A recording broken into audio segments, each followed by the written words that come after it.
नमस्कार साथियों, स्वागत है आपका ग्राउंड रियलिटी शो में। मैं सोम शर्मा। आज हम बात करेंगे बार बार पीएसएलवी विफलता पर। जिस रॉकेट ने भारत की अंतरिक्ष में पहचान दिलाई, जिस रॉकेट पर पूरी दुनिया करती है भरोसा, आज उसी पर सवाल उठाए जा रहे हैं। अब बात करते हैं, क्या भारत की अंतरिक्ष एजेंसी इसरो मुश्किल दौर से गुजर रही है? क्या पीएसएलवी, जिसे कभी वर्क हॉर्स कहा जाता था, अब क्या उस पर भरोसा नहीं है?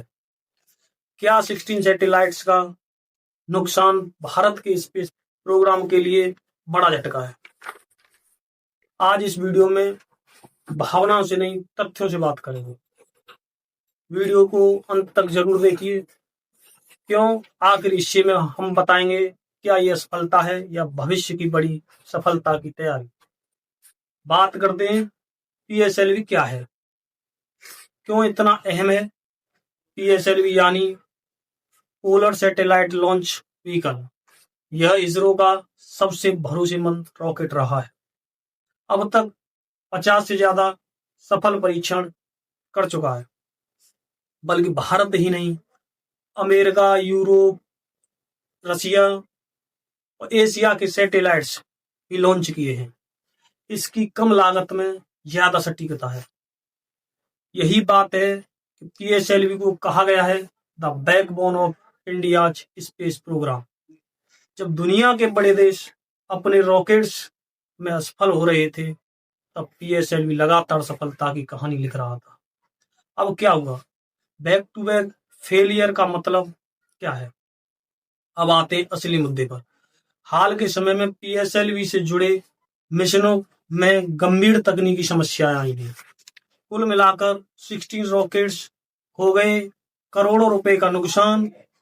बैक टू बैक का मतलब यह नहीं कि पीएसएलवी पूरी तरह फेल हो गई है, बल्कि इसका मतलब है एक छोटे समय में लगातार समस्याएं आना। स्पेस साइंस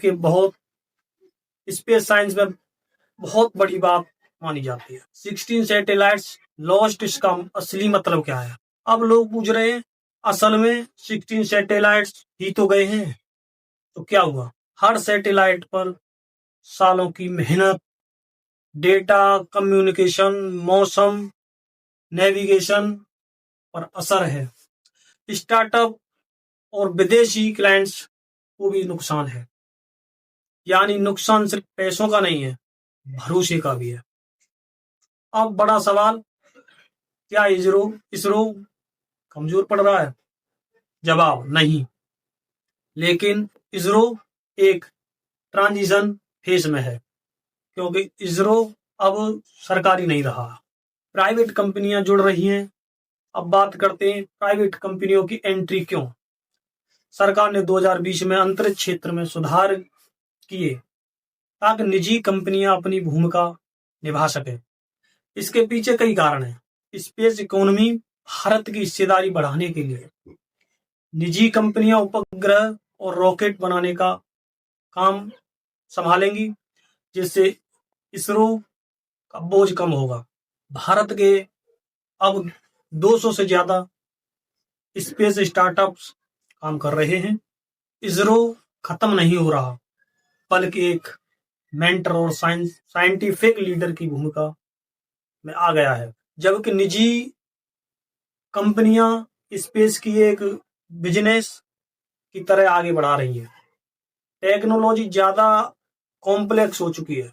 मिनी सैटेलाइट्स की बात करें तो ये कॉम्प्लेक्स टेक्नोलॉजी का एक परफेक्ट उदाहरण है। पहले एक सैटेलाइट बनाने में हजारों करोड़ रुपए, दसियों साल लगते थे। मिनी सैटेलाइट्स ने स्पेस को डेमोक्रेटाइज किया। अब सिर्फ सरकार ही नहीं, बल्कि प्राइवेट कंपनियां और यूनिवर्सिटीज भी अपने सैटेलाइट लॉन्च कर रही हैं। अपेक्षा बहुत ज्यादा बढ़ चुकी हैं। हम हर मिशन से 100% सफलता की उम्मीद करते हैं, लेकिन स्पेस साइंस में फेलियर नॉर्मल सी बात है। इसमें इसरो ही नहीं, नासा, स्पेस, चाइना सब फेल हुए हैं। बात करते हैं, क्या इसरो की सबसे बड़ी असफलता है? अगर इसरो का इतिहास देखा जाए तो इसरो पहले भी असफल हुआ है। जीएसएलवी फेलियर क्रायोजेनिक इंजन में तकनीकी खराबी आई है, लेकिन हर फेलियर के बाद इसरो और मजबूत बनकर लौटा है।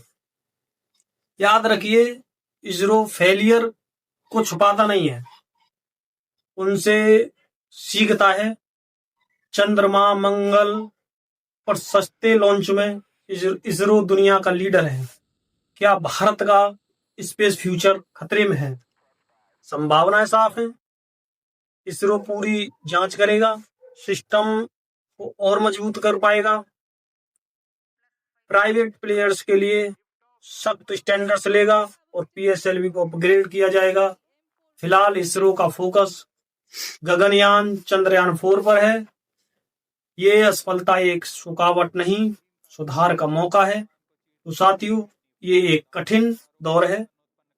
इसरो का हर कठिन दौर के बाद भारत ने इतिहास रचा है। इसरो सिर्फ एक संस्था नहीं है, भारत का आत्मविश्वास है। वीडियो पसंद आया हो तो लाइक करें, चैनल को सब्सक्राइब करें और शेयर करें। जय हिंद साथियों।